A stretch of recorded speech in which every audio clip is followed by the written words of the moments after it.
There's a long-term problem with the welfare state that politicians and people in general usually miss when there's a debate over how large or small the safety net should be. And that problem is long-term demographic makeup. It's no surprise that long-term planning is something that goes in the crapper when a subject becomes a political battle instead of even a utilitarian one. And I hate utilitarian arguments, but this is one that's so bright and important that I'm even surprised that people miss it, and that people that usually lean on utilitarian arguments miss it too. So what do I mean by demographic makeup? Basically, the ratio of old people to young people. So I'll just start off with the U.S. The Social Security program, which was created, like the early 1900s? No, that was maybe after World War II, so after the 40s. Regardless, I'm not a history buff. Back then, there were significantly more young people than there were old people. And I forget what the exact ratio was, but it was 20 young people to every one or two older individuals who are old enough for Social Security. But now that's tipped, and it's almost 1-on-1, I think. If I can find the stats on it, I'll link it below. But for right now, the gist is correct. My numbers might not be. And so this is going to drive Social Security bankrupt. And I think, actually, maybe it was this year where it started dipping into the red. I can't remember. But my generation won't be getting Social Security. I'm 34. And so it's going to go bankrupt within my lifetime. And all the money that I've put into it, I won't get. And this is partly a function of the way that these programs are usually funded, which is tax the young and give the money to the old, or tax the productive to give to the unproductive. It's all the same. Social Security, I believe, originally started with the idea that each person's tax-funded tax on their income for this would be recorded or saved, and then on the back end they would just get it back. So it was almost like a forced savings account. But over time, it just turned into a big old slush fund, to where the people paying in money now, those dollars go directly to the people that are retired.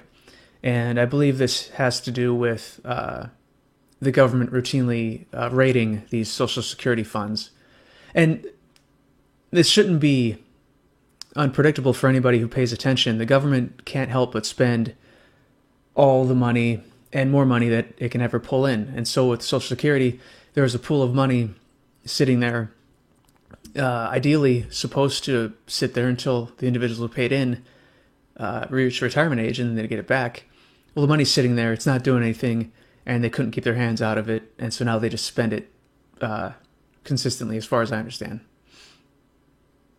And so this kind of problem that Social Security faces is something that applies to more than just retirement or end-of-life, safety net sort of deals. The rest of the U.S. safety net is going to have a similar outcome, whether it's like Medicare and Medicaid, because those programs also, what do? They take money from the young and the healthy, and they give it to predominantly the old and wealthy. It's funny because the older generation in the U.S. right now is like the richest generation to have ever walked the earth, but they're just taking money from the young people. So it's hard to be completely mad at young people for being disgruntled. Regardless, back to Medicare and Medicaid. So all these old people, as far as obviously Medicare is specifically for older people, but end-of-life treatment and the treatments that older people need eats up a significant portion of the budget, an absolutely huge portion of the budget. I believe it approaches the amount we spend on defense, which is ludicrous as well. But again, this is a largely pull money from the young and give to the old, which again is susceptible to these demographic changes that we're experiencing. And speaking of demographic changes, this is happening across the entire Western world. Canada, I've read recently about their universal health care, that it's probably going to experience a similar fate to Social Security in the U.S. based on they don't have enough young people to pay into the system to pay for the healthcare treatment of the older people. And so it'll become insolvent at some point. Apparently, the Canadian system is, as far as single-payer systems go, it's pretty efficient, but it still has a lot of weaknesses, which, are worth talking about, but not what I want to get into this video. The main point is long-term planning into the future, which includes demographics changes, is hugely, hugely important. I also read recently that I believe Finland is having a similar experience where they are not having enough children to pay taxes to pay for their generous welfare systems and healthcare systems. So that's the thing, right? I think if you are someone who supports these types of systems, that's fine and dandy, and you can make whatever utilitarian arguments or moral or ethical arguments you want to about it. But your argument is sufficiently weakened by not having these long-term planning. I mean, what good is a system that's going to eventually collapse and then leave the young people and the other individuals depending on the system, out in the cold when they eventually collapse?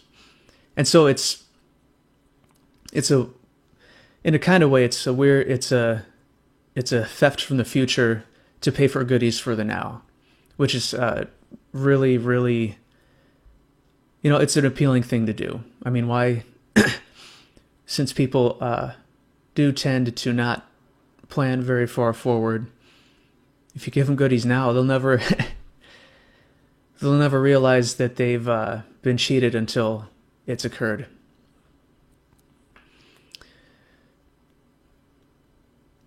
So yeah, and that's why. So I guess now I have to shill my particular ideology. And so that's why I think leaving this stuff to the free market and to the abilities of people to fund it themselves is the more long-term, sustainable, and ethical system for taking care of the needs of the population. And of course, I'm not saying that every man is an island. Let people pool their resources together and purchase healthcare and services that they need, and the poor can do this and leverage their dollars. And actually, Rand Paul, I don't know how he did it, but he convinced Donald Trump to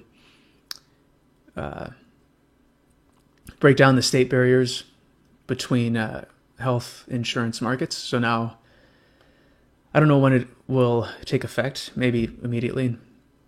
You can purchase healthcare or health insurance plans from anywhere in the United States, which opens up a huge pool of people and money to try to drive the prices down. But yeah, that's the